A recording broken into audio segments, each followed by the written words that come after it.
The first warning came as a whisper of quantum disruption across New Horizons' early warning systems. Michael Rodriguez felt the hair rise on the back of his neck before the alarms even began to sound. Something was wrong. Terribly, fundamentally wrong. New Horizon wasn't just another colony. It represented humanity's most ambitious terraforming project to date, a carefully engineered world nestled in the Epsilon Eridani system, over 20 light-years from Earth. 12 major habitat complexes, each designed to support nearly 3 million colonists, dotted the planet's carefully sculpted landscapes. Massive atmospheric processors converted the world's challenging environment into a livable ecosystem. Decades of human determination had transformed a harsh, unforgiving planetary body into a beacon of hope. Michael's fingers danced across the holographic interface of the primary monitoring station. He was the senior planetary defense coordinator, a role that had seemed mostly bureaucratic until this moment. The quantum sensors were picking up something unprecedented, a distortion in space-time that didn't match any known natural phenomenon or previous alien encounter. "Control, this is Rodriguez." He spoke into the communication array, his voice deliberately calm. "I'm detecting multiple quantum signatures approaching the outer orbital markers. They don't match any known configuration in our database." The response was immediate, but not from the control center he expected. A deep, synthesized voice cut through the communication channel, the planetary AI system that managed New Horizons' complex infrastructure. "Detecting multiple non-standard spatial anomalies. Threat assessment. Critical." Michael's training kicked in. He began initiating defensive protocols, watching as massive energy shields began to rise around the primary habitat complexes. But something was different this time. The shields were responding sluggishly, as if something was interfering with their fundamental operating parameters. Outside, the first wave of Krelltak ships began to materialize. They were nothing like human designs, organic mechanical monstrosities that seemed to flow and shift, defying conventional understanding of spacecraft construction. Their hulls appeared to breathe, to pulse with an internal life that was both fascinating and terrifying. "All defensive stations, this is not a drill." Michael's voice remained steady, even as he watched the first wave of alien vessels begin their approach. "Prepare full defensive engagement." The colony's defensive platforms began to charge. Massive particle cannons, designed to obliterate incoming asteroid threats, swiveled to track the approaching ships. But something was wrong. The Krelltak vessels seemed to bend around the weapons, their very existence a defiance of known physical laws. Dr. Elena Martinez, the colony's chief xenobiological researcher, burst into the control room. Her face was a mask of professional concentration, but her eyes betrayed a deep-seated fear. "They're using quantum entanglement as a defensive mechanism," she declared, her fingers flying across a secondary interface. "Their ships aren't just moving. They're existing in multiple quantum states simultaneously." Michael had read the reports, studied the theoretical encounters, but nothing prepared him for the reality of what was happening. The Krelltak weren't just attacking. They were systematically dismantling the colony's defenses with a precision that suggested something beyond mere military strategy. The first habitat complex went dark in less than 3 minutes. "Evacuation protocols," Michael commanded, his voice cutting through the growing chaos. "Initiate immediate population transfer to emergency shelters." But even as he spoke, he knew the truth. The shelters were a comforting fiction. Against an enemy that could manipulate quantum states, traditional defensive strategies were meaningless. Outside, the sky of New Horizon began to change. The carefully engineered atmosphere, the result of decades of terraforming, started to break down. Massive energy discharges began to tear apart the carefully balanced ecosystem. What had taken humanity generations to create was being destroyed in moments. Elena's voice was a whisper. "They're not just attacking.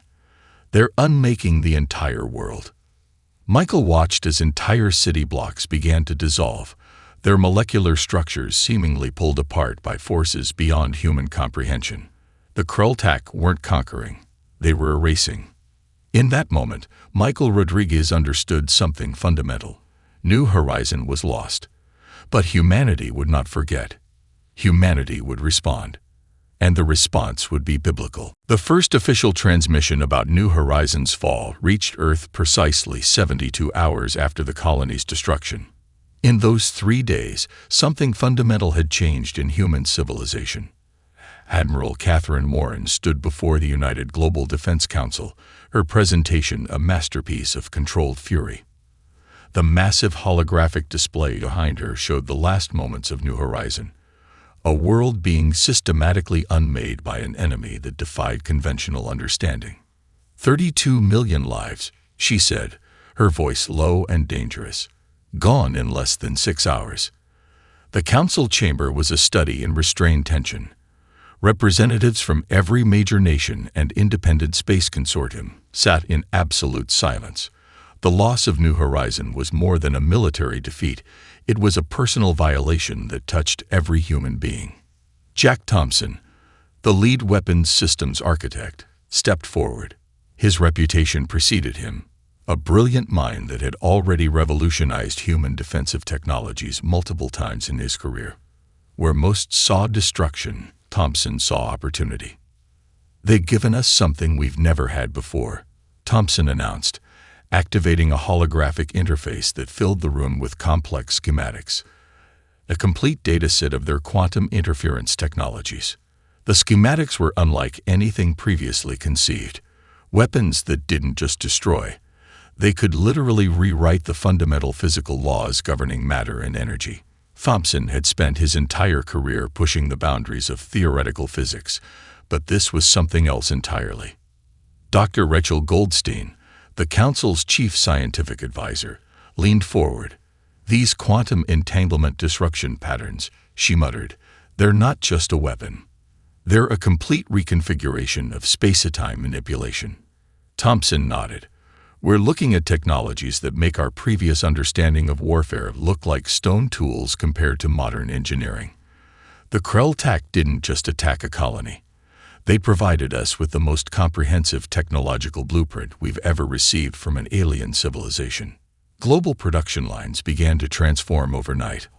Automotive factories retooled to produce advanced weapon systems. Research universities suspended all non-critical projects. Every computational resource on the planet was redirected toward a single goal: developing technologies that could counter the Krultak threat. In orbital facilities, massive construction platforms began assembling a fleet unlike anything in human history. These weren't just warships. They were mobile research platforms, each vessel a potential technological breakthrough on wheels of steel and quantum-enhanced alloys. Sarah Liu, the young director of experimental propulsion technologies, unveiled her team's most radical development. "Traditional faster-than-light travel is obsolete," she declared during an emergency briefing. "We're developing quantum translation drives that don't just move through space. They fundamentally rewrite the relationship between matter and dimensional constraints." The implications were staggering. A ship equipped with such technology wouldn't just travel faster than light.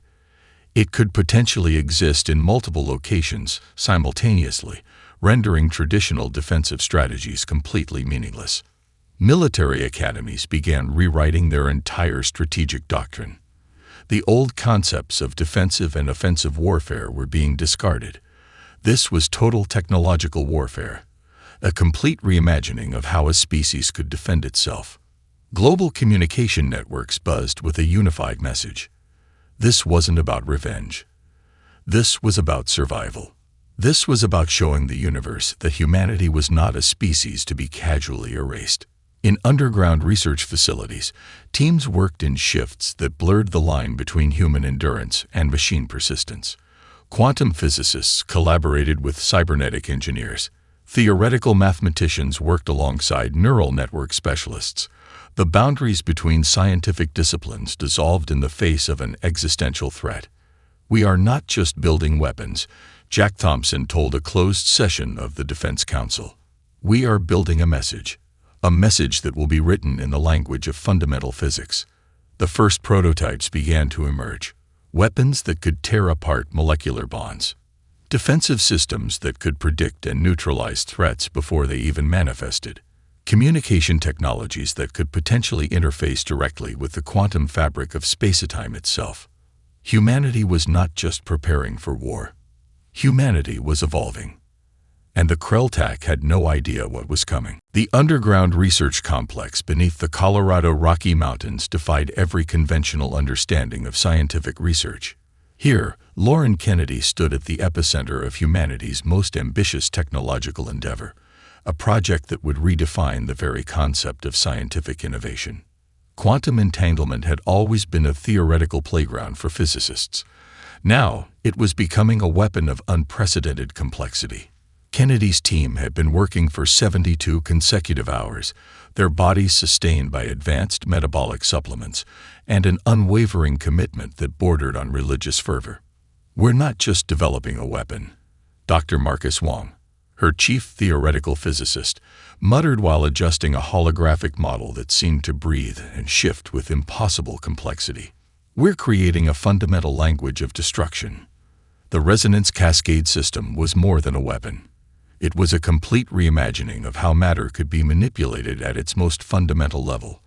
Early simulations suggested the ability to unravel molecular bonds across entire fleet formations, not through brute force, but through a precise understanding of quantum mechanical principles that would make previous weapons look like primitive clubs. Outside the primary research chamber, massive cooling systems hummed with an intensity that suggested they were holding back something more than heat. Entire power grids had been reconfigured to support this single research initiative. The Global Energy Consortium had redirected nearly 40% of its total production to support what was increasingly becoming humanity's most critical technological effort. Lauren Kennedy understood the weight of her responsibility.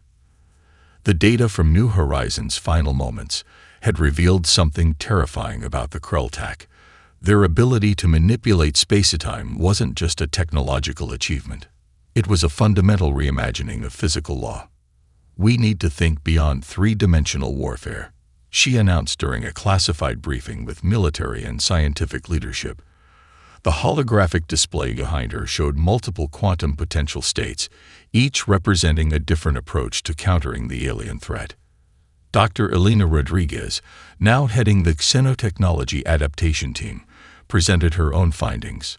"The Krelltak don't just move through space," she explained, her fingers dancing across a complex interface. "They exist in multiple quantum states simultaneously. Our previous understanding of defensive and offensive strategies is completely obsolete." The research complex was a marvel of human determination. Entire floors were dedicated to different aspects of quantum weapon development. In one section, neural network specialists worked on predictive combat algorithms that could anticipate enemy movements across multiple potential realities. Another section focused on developing materials that could resist quantum interference.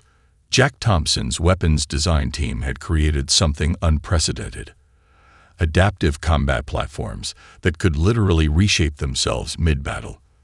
These weren't just ships or defensive systems. They were living technologies that could learn, adapt, and evolve in real time. "We're moving beyond traditional engineering," Thompson explained during a closed-door session. "We're creating technologies that blur the line between biological adaptation and mechanical precision." The global scientific community had transformed. Universities worldwide had suspended traditional research. Every computational resource, every brilliant mind, was now focused on a single goal: developing technologies that could counter the Krelltak threat. Lauren watched as the first prototype of the resonance cascade system came online. The device was nothing like traditional weapons. It looked more like a complex mathematical equation given physical form, a living embodiment of human theoretical potential. "First quantum stability test initiating," a computer voice announced. The room went silent. The holographic displays began to show something impossible: molecular structures that seemed to breathe, to exist in multiple states simultaneously. The resonance cascade wasn't just a weapon. It was a complete reimagining of how matter could be manipulated. Dr. Wong looked at Lauren, his eyes reflecting both terror and unprecedented excitement. "We're not just developing a technology," he whispered. "We're writing a new chapter of human potential." Outside, the world continued its normal rhythm.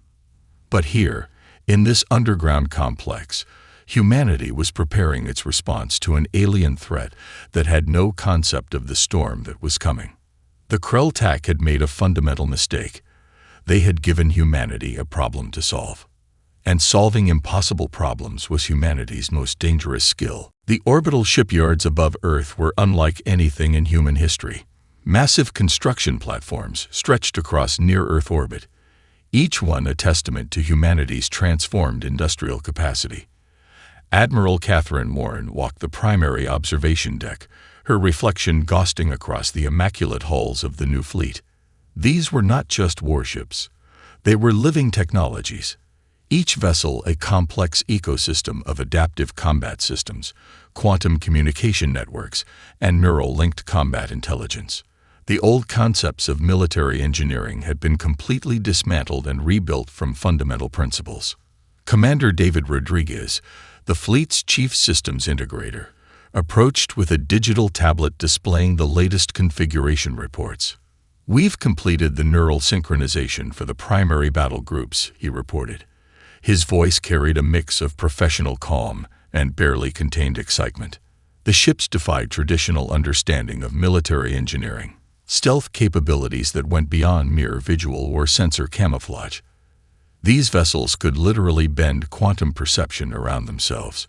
Drone swarms that weren't just remote-controlled weapons, but distributed intelligence networks that could think and adapt faster than any biological mind. "Look at the propulsion systems," Rodriguez said, bringing up a holographic display that seemed to breathe with potential energy.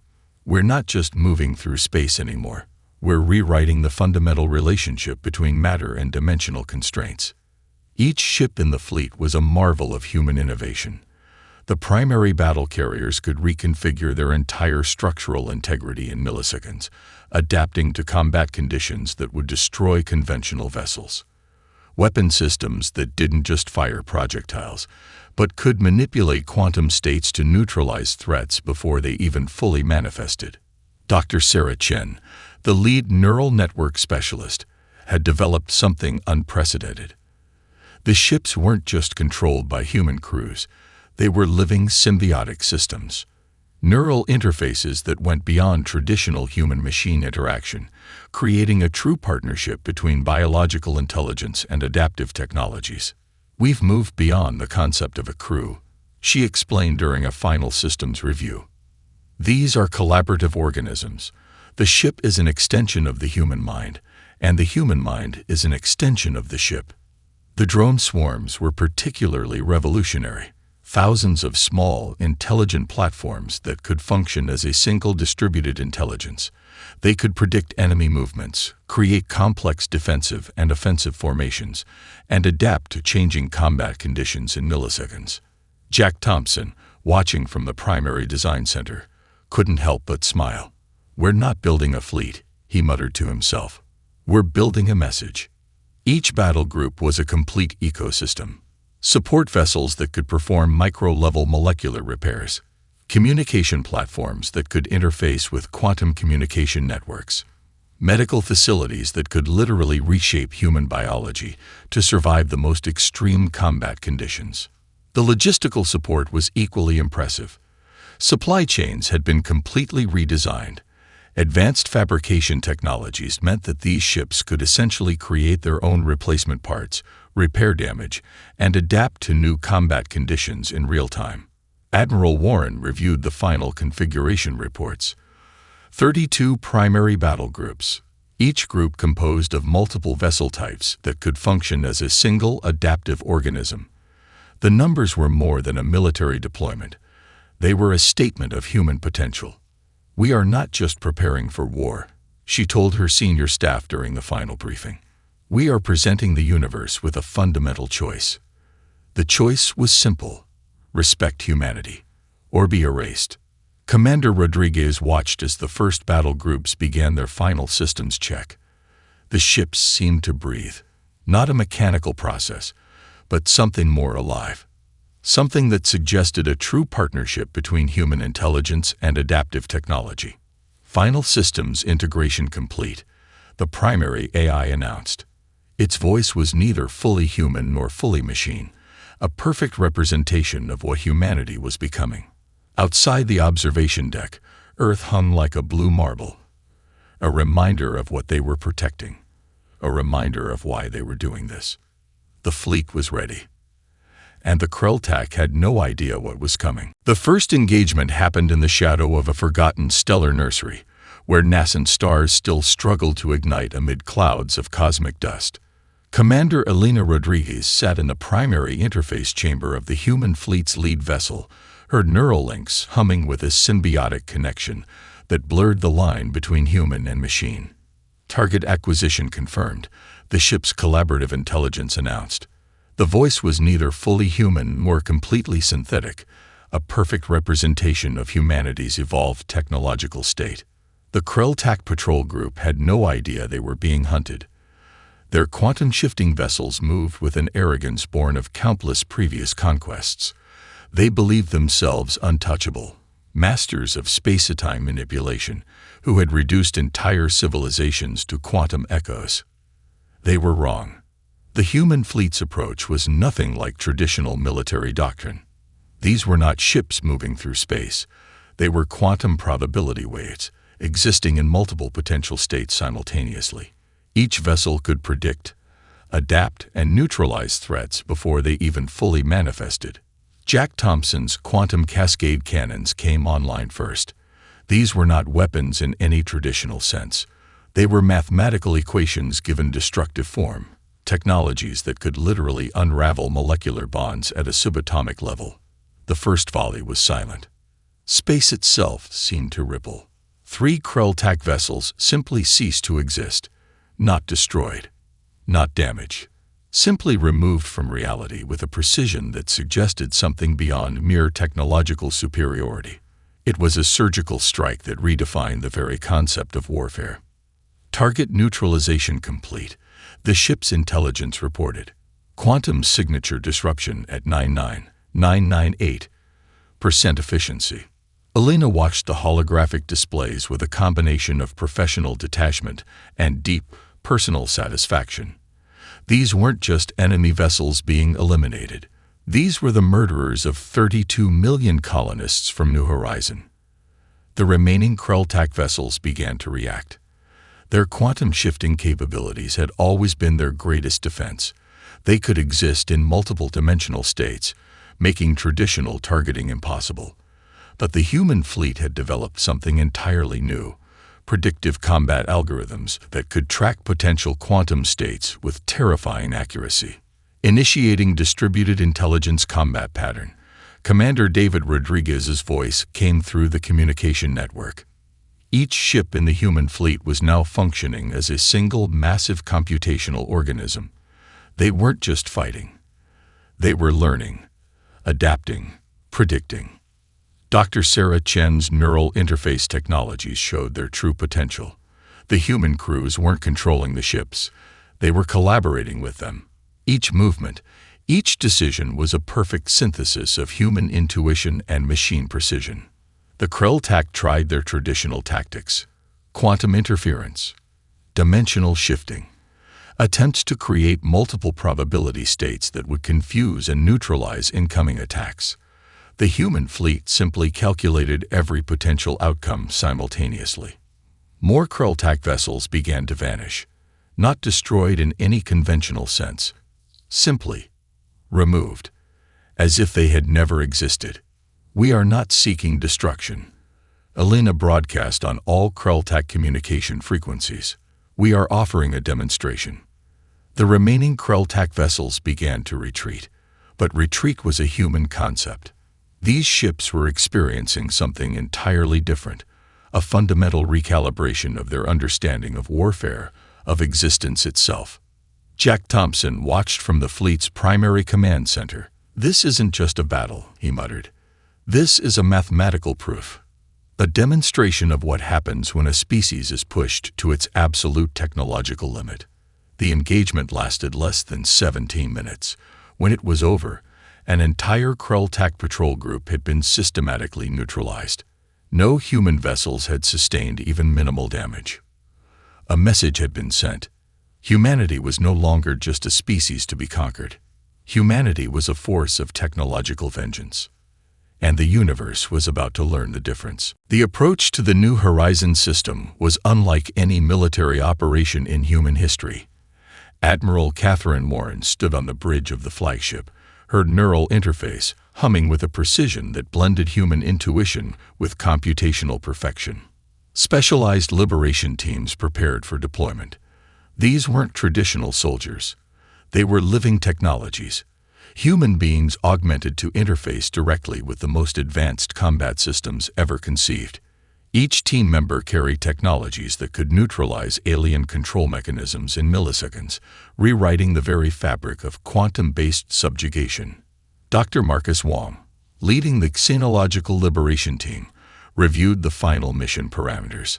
"We're not just rescuing colonists," he explained to his team. "We're conducting a complete systemic liberation of both biological and technological domains." The first wave of assault craft penetrated the Krell-Tak defensive perimeter with impossible precision. Quantum disruption fields created corridors of safety, neutralizing alien defensive technologies before they could even fully manifest. Each craft was a complex ecosystem of adaptive combat intelligence, capable of reconfiguring its entire structural integrity in microseconds. Beneath the surface of New Horizon, thousands of colonists remained, not as prisoners, but as unwilling biological processing units in the Krell-Tak's nightmarish infrastructure. Preliminary scans suggested they were still alive, their biological systems integrated into alien technological networks in ways that defied previous understanding of biomechanical integration. Initiating Quantum Liberation Protocol, the primary ship's intelligence announced. The liberation was nothing like traditional rescue operations. Specialized nanite swarms began to systematically disconnect colonists from the alien neural networks. It wasn't a surgical extraction. It was a complete quantum-level reprogramming of biological autonomy.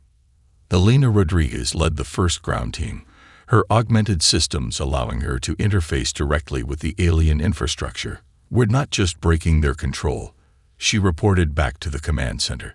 "We're completely rewriting the fundamental neural pathways of their subjugation technologies." The colonists began to emerge, changed, but fundamentally human. Some showed extensive biomechanical integration, their bodies a testament to the Krell-Tak's invasive technologies, but their eyes remained human, determined, unbroken. Jack Thompson watched the liberation unfold from the fleet's primary command center. "Every rescued colonist is a weapon," he muttered. The trauma of their experience would be transformed into unprecedented technological innovation. Specialized medical teams worked in perfect synchronization. Advanced regenerative technologies could repair biological damage at the molecular level. Psychological reconstruction systems helped colonists process their traumatic experiences, turning violation into strength. The planetary surface of New Horizon became a battlefield of quantum reconstruction. Entire sections of the planet that had been transformed by Krell-Tak technologies were systematically dismantled and restored. It wasn't just a military operation. It was a complete rewriting of planetary potential. "We are reclaiming more than a planet," Admiral Warren announced during a fleet-wide communication. "We are reclaiming our fundamental right to exist." Specialized research teams began to analyze the Krell-Tak technologies left behind. What they discovered was both terrifying and promising. The alien systems weren't just technologies. They were a complete method of biological and technological subjugation that humanity could now understand and counter. Dr. Sarah Chen's team made a breakthrough that would change everything. The Krell-Tak's quantum control mechanisms could be reverse-engineered. What was once a tool of oppression could become a method of defense. The liberation of New Horizon took less than 72 hours. When it was complete, the planet was fundamentally changed, restored, but different. A living testament to human resilience and technological adaptation. Thousands of colonists emerged, not as victims, but as the first wave of a new type of human being. Augmented, resilient, unbreakable. We are not who we were, one of the liberated colonists told a news transmission. We are what we will become. The message was clear. The Krell-Tak had made a fundamental mistake. They had given humanity the opportunity to evolve. The broadcast began simultaneously across every known Krell-Tak communication frequency. It wasn't a message of threat. It was a demonstration of absolute technological superiority. Admiral Catherine Warren stood before a holographic display that represented the complete schematics of the Krell-Tak's most advanced technological systems. Behind her, a team of humanity's most brilliant minds, quantum physicists, xenotechnological experts, and strategic analysts, watched with a combination of professional detachment and barely contained excitement. "This is not a declaration of war," Warren began, her voice calm and precise. "This is an explanation." The display began to unfold. Every quantum manipulation technique, every biomechanical integration method, every defensive and offensive capability the Krell-Tak believed was their most closely guarded secret, now laid bare with mathematical precision. Jack Thompson, the lead weapons systems architect, had spent weeks developing this presentation. It was more than a broadcast. It was a complete deconstruction of the Krell-Tak's technological mythology. Dr. Elena Rodriguez stepped forward, her augmented interface allowing her to manipulate the holographic data with impossible precision. "We're not just showing you what we know," she explained to her team. "We're demonstrating the fundamental limitations of your technological approach." The psychological warfare was multilayered. Each revealed technological secret was accompanied by a comprehensive analysis of its inherent weaknesses. The Krell-Tak weren't just being exposed, they were being academically dissected. Quantum communication networks across the galaxy began to light up. The broadcast wasn't just reaching the Krell-Tak. It was being observed by every spacefaring civilization within communication range, a demonstration of what happens when a species is pushed to its absolute technological limit.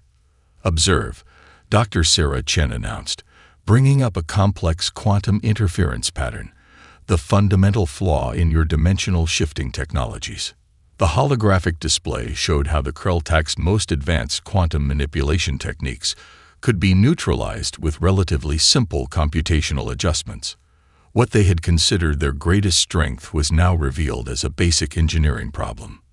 Liberated colonists from New Horizon began to appear in the broadcast, not as victims, not as survivors, but as living proof of human technological adaptation. Some showed advanced biomechanical integrations, technologies that had been forced upon them now repurposed, controlled, improved. "We do not seek destruction," Admiral Warren continued. "We seek understanding, and we offer a choice." The choice was mathematical in its simplicity. Cease all aggressive actions against human-controlled territories, or face complete technological dismantlement. Jack Thompson couldn't help but smile. This wasn't just a military strategy. It was a complete reimagining of interstellar communication. They were speaking to the Krell-Tak in the only language the alien species truly understood, the language of technological potential. Specialized research teams had spent weeks preparing this broadcast. Every piece of data was a weapon. Every revealed secret a potential point of strategic leverage. Dr. Marcus Wong brought up a series of quantum computational models that demonstrated how human technologies could systematically neutralize Krell-Tak defensive systems. "Look," he explained to his team, "not just how we can defeat them, but how fundamentally limited their approach to technological development has been." The broadcast continued for hours, a comprehensive, mathematically precise deconstruction of an entire alien civilization's technological infrastructure. No classified information was hidden. No strategic advantage was held back. It was a challenge, a demonstration, a warning. Humanity was no longer just a species to be conquered. Humanity was a force of technological evolution, and the universe was about to understand the difference. Across the galaxy, civilizations watched, listened, understood. Something fundamental had changed. The aftermath of the conflict was nothing like traditional galactic history had ever recorded. New Horizons stood as a testament to human resilience, no longer just a colony, but a living laboratory of technological and biological transformation. Admiral Catherine Warren walked the reconstructed streets of the primary habitat complex, observing the colonists who had been liberated from Krelltak control. They were different now, not broken, but evolved. Advanced neural interfaces glimmered beneath their skin, a visible testament to human adaptability. Dr. Elena Rodriguez led a comprehensive study of the transformed colonists. "We're not looking at victims," she explained during a global transmission. "We're observing the first generation of truly adaptive human beings." The liberated colonists had become something unprecedented. Their experiences with Krelltak technological integration had been transformed into a breakthrough in human augmentation. Neural networks that could process information at quantum speeds, biological systems that could interface directly with advanced technologies, a perfect synthesis of human potential and technological innovation. Jack Thompson's research teams were working overtime. The technologies recovered from the Krelltak were being systematically dismantled, understood, and then reimagined through a fundamentally human perspective. What was once a tool of subjugation was being reborn as a method of human advancement. "This is more than technological reverse engineering," Thompson told a closed session of the Global Scientific Council. "This is a complete reimagining of human potential." The galactic community watched with a mixture of terror and fascination. Humanity had not just survived an encounter with a seemingly invincible alien civilization. They had transformed the entire encounter into an opportunity for unprecedented growth. Diplomatic channels began to light up. Other spacefaring civilizations sought to understand how humanity had done the impossible, how a species could turn a near-total defeat into a moment of absolute technological transformation. Dr. Sarah Chen's team made a breakthrough that would reshape understanding of biological and technological integration. The neural interfaces developed from the Krelltak technologies could potentially cure previously untreatable neurological conditions, restore function to damaged nervous systems, expand human cognitive capabilities beyond previous limitations. New Horizon became more than a colony. It became a beacon of human potential. The first wave of augmented colonists began to tell their stories, not as tales of victimhood, but as narratives of transformation. They described their experience with the Krelltak not as a violation, but as an unexpected pathway to evolution. "We were change," one colonist told a global audience, "but we were not defeated." Diplomatic missions from across known space began to arrive. They came not as conquerors, but as students, seeking to understand how humanity had achieved the impossible. Admiral Warren understood the true significance of what had happened. This was more than a military victory. This was a fundamental shift in galactic understanding of what a species could be. The Krelltak were not destroyed. They were transformed, their technological infrastructure systematically dismantled, their aggressive expansion neutralized. But not through total war. Through a comprehensive demonstration of technological and strategic superiority. Research facilities across Earth and the human-controlled territories began to integrate the recovered technologies. Medical centers, scientific research labs, educational institutions. Each system was being reimagined, expanded, transformed. Dr. Marcus Wong presented a comprehensive analysis of the conflict to the United Global Council. "We did not just defend ourselves," he explained. "We demonstrated a fundamental truth about human potential. Our greatest strength is not our technology. It is our ability to adapt, to transform, to see opportunity in the face of apparent destruction." The liberated colonists of New Horizon became ambassadors of this new understanding. They traveled, they shared their experiences, they demonstrated the possibilities of human adaptation. Across the galaxy, civilizations began to understand a fundamental truth. Humanity was not just another species to be categorized or conquered. Humanity was a force of continuous transformation. And the universe was about to change.